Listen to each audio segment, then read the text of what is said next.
की आम्ही शांत आहे तोपर्यंत शांत आहे, पण जर समोरनं कुणी आरं केलं तर त्याच्या 10 आवाज मोठा कार करण्याची ताकद शिवसैनिकांच्या मध्ये आहे.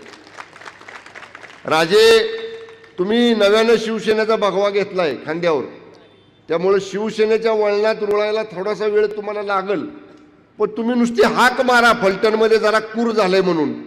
जिल्ह्यातली शिवसेना फलटणमध्ये आणून शंभूराजे उभा कराल, पण रामराजेच्या आणि संजू बाबाच्या अनिकेत राजेच्या एका कार्यकर्त्याच्या केसाला जर धक्का लागला, उद्या पत्रकार म्हणतील पालकमंत्री दम देतोय.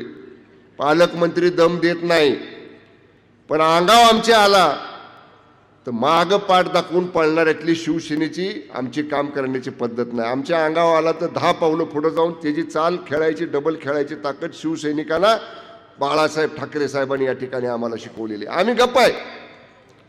योगेश कदम म्हणले तसं आम्ही कोणाच्या खोड्या काढायला जाणार नाही, आम्ही कोणाला आरं म्हणायला जाणार नाही, पण आम्हाला जर तुम्ही शांततेच्या मार्गाने निवडणुकीला सामोरं जात असताना सुद्धा अशा कोणाला दमदाट्या कर, कोणाला काय कर, हे बिलकुल शिवसैनिक या ठिकाणी सहन करणार नाही.